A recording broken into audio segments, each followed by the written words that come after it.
ഇന്ന് വെളുപ്പിന് തന്നെ നീ എന്റെ വീട്ടിലെത്തുന്നു പറഞ്ഞപ്പോ ഞാൻ കരുതിയില്ല അതെന്റെ മോളെ പൊക്കിക്കൊണ്ട് പോകാനായിരുന്നു. ഞാനൊന്ന് പറയട്ടെ, മാന്യമായിട്ട് ജീവിക്കുന്നവരെ മാനം കെടുത്തിയിട്ട് നിന്ന് ന്യായീകരിക്കുന്നു. ഉണ്ണിത്താനോട് കളിച്ചാൽ നിന്നെ കൊണ്ടു കുഴിച്ചു കൊടുക്കും. പറയാ മിണ്ടിപ്പോവരുത്. അവനെ ഇവരെ തല്ലാൻ നിനക്കെന്താ അവകാശം? എത്തിയല്ലോ സൂത്രധാരൻ.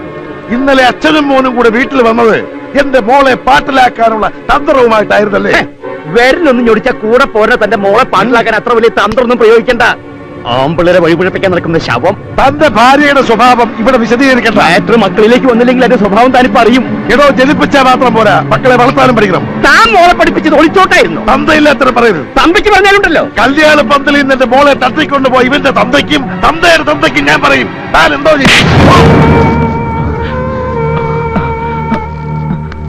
എടാ ഉണ്ണിത്താനെ, ഇനി തിരിച്ചു തല്ലാമെന്ന് സമയം കളയുന്നത് ശരീരത്തിന് നല്ലതല്ല. ബുദ്ധി ഉണ്ടെങ്കിൽ മുഹൂർത്തം കഴിയുന്നതിന് മുമ്പ് ഇതിനെ വിളിച്ചുകൊണ്ട് പോയി നിശ്ചയിച്ച് ചെറുക്കുന്ന തലയിൽ വെച്ച് കെട്ട്, അല്ലെങ്കിൽ ഇനിയും മതിൽ ചാടും.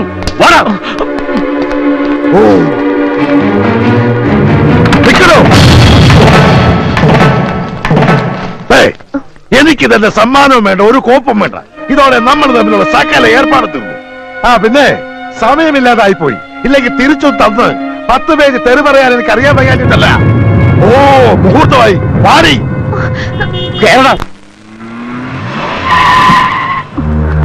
ഇങ്ങോട്ട് ഇറങ്ങടി. വാ. സാരി മാറ്റിട്ട് ഇപ്പൊ തുണി ഉടുത്തിട്ടുണ്ടല്ലോ, അത് മതി. പെണ്ണെത്തി പെണ്ണെത്തി. ഞാൻ പറഞ്ഞില്ലേ മുതലാളി മിടുക്കനാണെന്ന്. എങ്ങനെയെങ്കിലും പെണ്ണിനെ ഒപ്പിച്ച് മുഹൂർത്തത്തിന് മുമ്പ് എത്തുമെന്ന്. ഭാഗ്യം, തക്ക സമയത്ത് എത്തിയതുകൊണ്ട് പെണ്ണ് ഒളിച്ചോടിയില്ല. സമയമായി, ചെന്നിരിക്കണേ മണ്ഡപത്തിലേക്ക്. എന്താണോ നോക്കിയിരിക്കണേ? ഊതടോ. എന്നാ കെട്ട് നടത്തിയേക്കാം. നിർത്തണോ? മറ്റൊരുത്തന്റെ കൂടെ ഒളിച്ചോടി പോയ പെണ്ണിനെ കെട്ടേണ്ട ഗതികേട് എന്റെ മോനില്ല. പെണ്ണ് ഒളിച്ചോടി പോയില്ലല്ലോ, അതിന് പിടിച്ചോടി വന്നല്ലേ? അതെ, ഇനി ഒളിച്ചോടാതെ നിങ്ങൾ നോക്കിയാ മതി. വന്നോളൂ. അതെ അതെ, ഞാൻ പറയുന്നത് നിങ്ങള്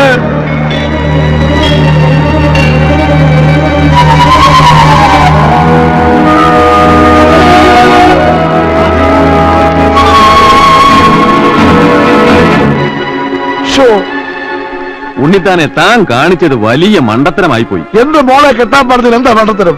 ഒരുത്തന്റെ കൂടെ ഇറങ്ങിപ്പോയ പെണ്ണിനെ തിരികെ കൊണ്ടുവന്നാൽ ആരെങ്കിലും സ്വീകരിക്കാൻ തയ്യാറാവോ? ഇനി ഈ കുട്ടിയെ കെട്ടാൻ അന്തസ്സുള്ള തറവാട്ടിൽ നിന്ന് ആരെങ്കിലും ഈ വീട്ടുമുറ്റത്ത് കാലുകുത്തോ? ഇല്ല. ഗുണമായാലും ദോഷമായാലും അവള് കണ്ടെത്തിയ ആളെ കൊണ്ട് തന്നെ വിവാഹം നടത്തുക.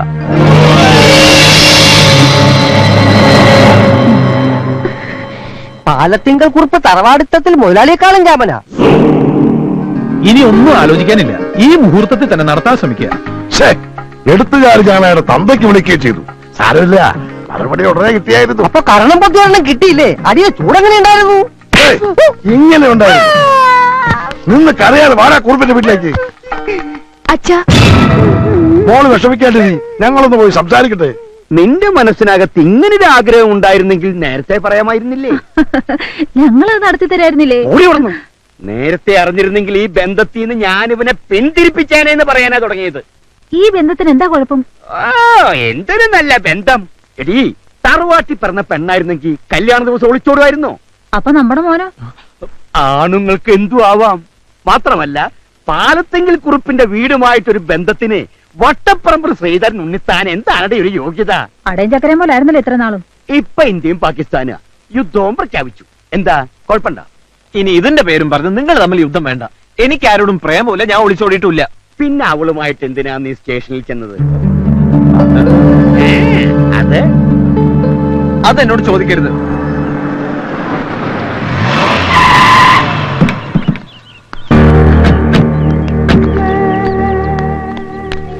കാര്യങ്ങൾ എത്രത്തോളമായ സ്ഥിതിക്ക് ഞാനൊന്ന് തീരുമാനിച്ചു.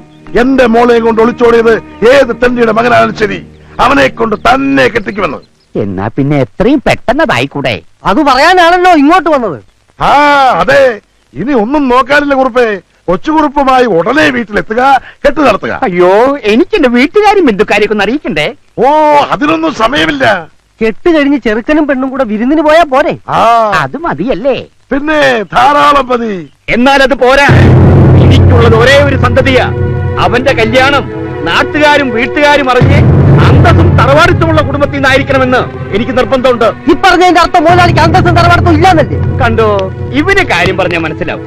പിന്നെ ഉണ്ണിത്താനെ നിശ്ചയിച്ച കല്യാണം മുടങ്ങിയപ്പോ തന്റെ മോളെ എന്റെ മോന്റെ തലയിൽ വെച്ച് കെട്ടാൻ നോക്കണ്ട. കല്യാണം മുടങ്ങിയതിന് ഉത്തരവാദി തന്റെ മോന. എന്റെ മോളെ കണ്ണും കയ്യും കാണിച്ച് പ്രേമിച്ച് വിളിച്ചിറക്കിക്കൊണ്ട് പോയ സാക്ഷികളുണ്ട്. ആരാ സാക്ഷി? ഇവൻ തന്നെ പറഞ്ഞുകൊള്ളാ. ഞാൻ കണ്ടതാ. ഏത് കോടതിയിലും ഇവനീ സത്യം പറയും. എനിക്ക് വിശ്വാസമില്ല. 1000 രൂപ കൊടുത്തവൻ അത് മാറ്റി പറയും. ഒരിക്കലും 1000 രൂപയ്ക്ക് വേണ്ടി മാറ്റി പറയില്ല മുതലാളി. ഞാൻ കണ്ണോ 1500 കിട്ടണം. ഓടാ. മോനെ തീരുമാനം നിന്റെയാ. നീ സ്നേഹിച്ച പെണ്ണ അവള്. അങ്ങനെ ഒരു ബന്ധം ഞാനും സരസും തമ്മിലില്ല. കേട്ടില്ലേ? ഇനി എല്ലാവർക്കും പോവാലോ. തന്നെ പേടിച്ചാ ഇവനിങ്ങനെ പറയുന്നത്. അല്ലെങ്കിൽ താൻ ഇവന്റെ മനസ്സ് മാറ്റിയെടുത്തതാ. എടാ മോനെ, നിന്നെ വിശ്വസിച്ചാ അവൾ ഇറങ്ങി പോകുന്നത്. അല്ല അല്ല, ഇനി സംസാരിച്ച് സമയം കളയണ്ട. ഉണ്ണിത്താൻ പോ. ഞാൻ പോവാ.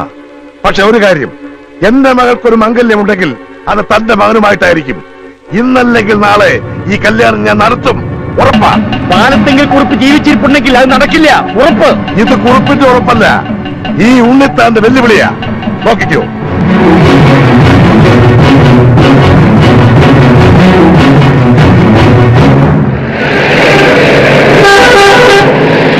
നീ എന്നെങ്ങനെ കുറ്റപ്പെടുത്തല്ലേ? ഞാൻ അവിടെ എത്തിയതാ.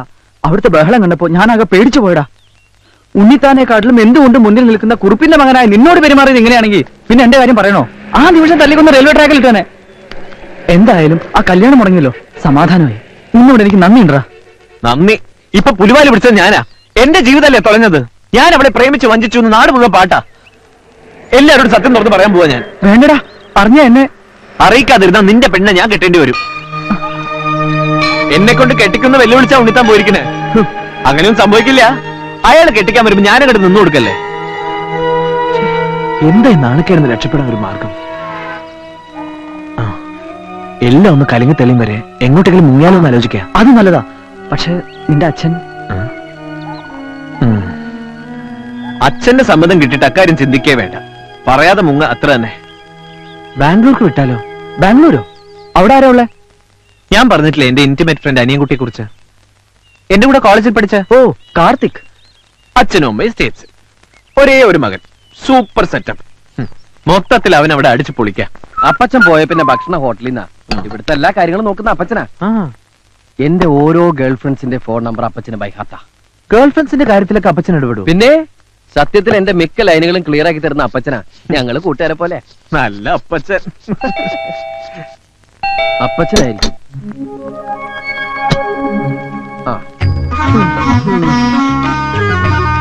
എവിടെയായിരുന്നു? അമ്മാവുക്ക് ഉഷാറില്ലേ? അതൊക്കെ ഞാൻ വെറുതെ ലേറ്റ് ആയിത്തു. എന്താടാ പറഞ്ഞേ? കന്നഡയാ. അമ്മയ്ക്ക് സുഖമില്ലാത്തോണ്ട് ലേറ്റ് ആയെന്നാ പറഞ്ഞേ. ഈ പച്ച ആര്? കൊച്ചുകുറുപ്പ്. കൊച്ചുകുറുപ്പോ? അല്ല, സുഭാഷ് ചന്ദ്രബോസ്. ഓഹോ, ഒരുപാട് കേട്ടിട്ടുണ്ട്. വളരെ വലിയ മനുഷ്യനല്ലേ. പക്ഷേ ആ പേരെടുത്ത് ഇങ്ങോട്ട് തട്ടണ്ടായിരുന്നു. ഒട്ടും ചേരുന്നില്ല. എന്നാലും പരിചയപ്പെട്ട ഈ സന്തോഷം. പിന്നെ ഞാനില്ലാത്തന്റെ കുറവൊന്നും ഉണ്ടായില്ലോ. അതത് സമയത്ത് എല്ലാ പെൺകുട്ടികളുടെ കാര്യവും ഡീൽ ചെയ്തില്ലേ? ഇവൻ വന്ന പിന്നെ എന്റെ ചാർട്ടിങ് കംപ്ലീറ്റ് തെറ്റി. എന്റെ സുഭാഷ് ചന്ദ്രബോസിന് ധാരാളം അപ്പോയിന്റ്മെന്റ്സ് ഉള്ള ആളായത്. 9 മണിക്ക് ലതിക, 10 മണിക്ക് മേഴ്സി, 10:30 ഗീതാ ഷെട്ടി, 10:45 മീനാ റെഡ്ഡി, 11 മണിക്ക് വീണ്ടും ലതിക. ഇതൊക്കെ കറക്റ്റ് ആയിട്ട് ഡീൽ ചെയ്തില്ലെങ്കിൽ എല്ലാം പൊളിയും. ഇത് കണ്ടോ, ഓരോ പെൺപിള്ളേരുടെ നമ്പറുകളാ. ഇതൊക്കെ ഓർത്തോർത്ത് ഹാൻഡിൽ ചെയ്യാൻ ഇവന് ഞാൻ മാത്രമേ ഉള്ളൂ. ആ മേഴ്സി എടുത്തോ. Hello Mercy. മേഴ്സിയോ? എനിക്ക് എന്റെ മേഴ്സിൽ അത് വേറെ ആരാ ഉള്ളത്? ഞാൻ ലതികയാ. ലതിക? അയ്യോ, ഞാൻ നിന്നെ മേഴ്സി എന്ന് വിളിച്ച മനഃപൂർവ്വ. മേഴ്സി എന്ന് വെച്ച എന്താ അർത്ഥം? കരുണ. നീ കരുണുള്ളവളല്ലേ? ഞാൻ ഇനി മുതൽ നിന്നെ അങ്ങനെ വിളിക്കൂ. അല്ല, ഞാൻ നിന്നെ കരുണാന്ന് വിളിക്കണോ മേഴ്സി എന്ന് വിളിക്കണോ? മേഴ്സി. ഓക്കെ, ഇനി എങ്ങനെ വിളിക്കൂ? വെറും പഞ്ചാര വർത്തമാനമേ ഉള്ളൂ, ഒരു ഗുണവും ബാക്കിയുള്ളവനൊന്ന് കൊത്താനും സമ്മതിക്കും. ഇതുപോലെ ഒരു അപ്പച്ചനെ കിട്ടിയത് നിന്റെ ഭാഗ്യം. നിന്റെ അമ്മ രണ്ടാമത് കിട്ടിയതായി ക്രിസ്ത്യാനിയെ. ഇയാളെന്റെ അപ്പച്ചനൊന്നുമല്ല. അപ്പച്ചെന്നുള്ളത് ഇയാളുടെ പേരാ.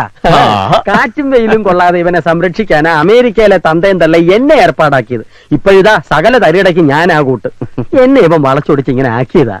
ഇവന്റെ അച്ഛനെ ഞാൻ ഇതൊക്കെ അറിഞ്ഞാ. എന്റെ കാര്യം അതിലും പ്രശ്നമാണോ? വീട്ടിൽ പറയാതെ ഞാൻ ഇങ്ങോട്ട് പോകുന്നു. ഇന്നേ വരെ അച്ഛനും അമ്മയും പിരിഞ്ഞ് ഞാൻ നിന്നിട്ടില്ല.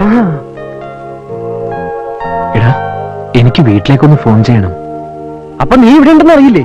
അറിഞ്ഞാലും സാരമില്ല. അച്ഛനിപ്പ എന്നെ കാണാതെ ഭ്രാന്ത് പിടിച്ചിട്ടുണ്ടാവും.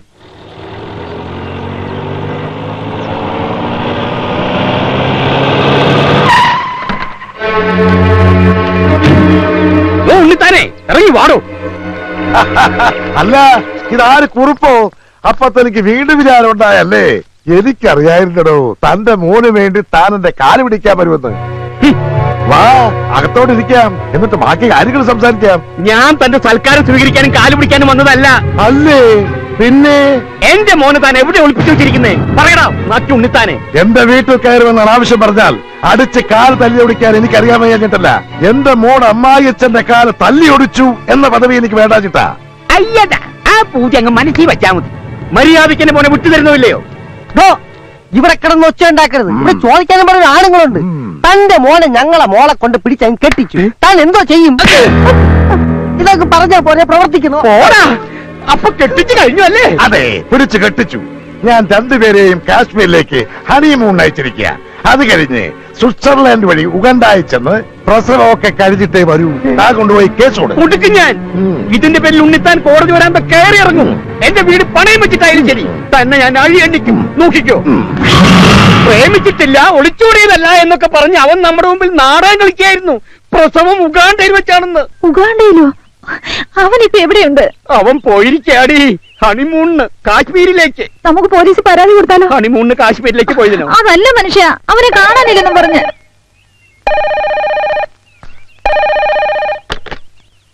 ഹലോ അച്ഛാ, ഞാനാ. എടി അവനാ. അച്ഛൻ എന്നോട് ക്ഷമിക്കണം. ഞാൻ ചെയ്തത് തെറ്റാണെന്ന് എനിക്കറിയാം. കഴിഞ്ഞു, ഉറപ്പായി. അവൻ മാപ്പ് പറയാ. നിങ്ങളിപ്പോ എവിടെയാ? കാശ്മീരിലാ? ഞാൻ ബാംഗ്ലൂരിന്നാ. ബാംഗ്ലൂരോ? ആ ഹണിമൂണിന് പറ്റിയ സ്ഥലാ. അത് കഴിഞ്ഞ് ഉഗാണ്ടയിലേക്ക് എപ്പോഴാ? അച്ഛൻ ആരുടെ കാര്യം പറയുന്നത്? എന്നാലും ആ ഉണ്ണിത്താന്റെ മുമ്പിൽ നീ എന്നെ തോൽപ്പിച്ചു കളഞ്ഞല്ലോ. ആട്ടെ, സരസുവിന് സുഖാണോ? സരസോ? അപ്പൊ സരസുവായിട്ടല്ലേ നീ പോയത്? സരസുവിനെ കെട്ടാതിരിക്കാനല്ലേ ഞാൻ ഇങ്ങോട്ട് പോകുന്നത്. അച്ഛന് വട്ട എന്നാ തോന്നുന്നു. ഞാൻ കേട്ടു, വട്ട് നിന്റെ തന്തയ്ക്കാടാ. സ്വന്തം മകന്റെ തന്തയ്ക്ക് വിളിക്കുന്ന തന്ത. അച്ഛാ, ഞാൻ അനിയൻകുട്ടിയാണ്. അവിടുന്ന് വേറൊരുത്തിന് അച്ഛാന്ന് വിളിക്കണു. നീ ആരാ മോനെ? ഏത് വകുപ്പാ? ഞാൻ കൊച്ചുറുപ്പിന്റെ സുഹൃത്താ, ഇന്റിമേറ്റ് ഫ്രണ്ടാണ്. എന്റെ വീട്ടിൽ ഇവൻ സുഖമായിട്ട് ഇരിപ്പുണ്ട്. അച്ഛൻ ഒന്നുകൊണ്ട് പേടിക്കണ്ട. നിനക്ക് പെങ്ങന്മാരും വല്ലവരും ഉണ്ടോ? ഞാൻ ഒറ്റ മോനാ. അവിടെ വേലക്കാരി ഉണ്ടോ? തെറ്റിദ്ധരിക്കല്ലേ, അവന്റെ ജാതകത്തിൽ ഒരു ഒളിച്ചോട്ടം പറഞ്ഞിട്ടുണ്ടേ. ഇവിടെ പെണ്ണുങ്ങളാരും ഇല്ല, ഞങ്ങള് മാത്രമേ ഉള്ളൂ. ഞങ്ങൾ ഇവിടെ കുറച്ചു ദിവസം അടിച്ച് പൊളിക്കാൻ പോവാ. അടിച്ചു പൊളിക്കാനോ? നീ അവന്റെ ഫോൺ കൊടുത്തേ. കൊടുത്തേ. ഹലോ. തൽക്കാലം നീ മാറുന്നത് നന്നായി. പക്ഷേ അവന്റെ കൂടെ അടിക്കാനും പൊളിക്കാനും ഒന്നും നടക്കണ്ട. നിന്റെ അഡ്രസ് ഒന്ന് പറഞ്ഞേ. Address house number 33 6th Avenue, Gowda street, ബാംഗ്ലൂരാ. എന്നാ എന്റെ പൊന്നുമോൻ ഫോൺ വെച്ചോ. വെറുതെ അവനെ തെറ്റിദ്ധരിച്ചു. പക്ഷേ അവനോട് ഒറ്റയ്ക്കാണെന്ന് അറിഞ്ഞപ്പോ പേടി കൂടി. അവന്റെ കൂട്ടുകാരുടെ അടിച്ചു പൊളിക്കാരനാ. നമ്മുടെ മോൻ വഴിതെറ്റാൻ ആ കൂട്ടുകാരൻ ഒരുത്തം മതി. നാടും വീടും വിട്ട് ശീലമില്ലാത്ത കുട്ടിയാ. ബാംഗ്ലൂരിലെ നമ്മുടെ മേനോനെ വിവരം അറിയിച്ചാലോ? മേനോന്റെ ഒരു കണ്ണുണ്ടാവും. കണ്ണു മാത്രമാക്കണ്ട, അവൻ ഇനി മേനോന്റെ വീട്ടിൽ താമസിച്ചാ മതി. അവിടെ ഒരു പെൺകുട്ടിയില്ലേ? ഉണ്ട്, മേനോന് ഒറ്റ മോളാ. അവിടെ താമസിച്ച അങ്ങനെ വല്ലതും സംഭവിച്ചാ എനിക്ക് സന്തോഷായിടി. മേനോൻ എനിക്ക് സൂചിപ്പിച്ചിട്ടുള്ളതാ. അവര് തമ്മിൽ ഇഷ്ടപ്പെട്ട ബാംഗ്ലൂർ വെച്ച് കെട്ട്. അത് കേട്ട് ഞെട്ടിയാ ഉണ്ണിത്താൻ മേലോട്ട് നോക്കി ആന്ന് വായും പൊളിച്ച് നിൽക്കുന്നത് എനിക്കൊന്ന് കാണണോടി. എന്നാ സമയങ്ങളുടെ മേനെ വിളിക്ക്. ആ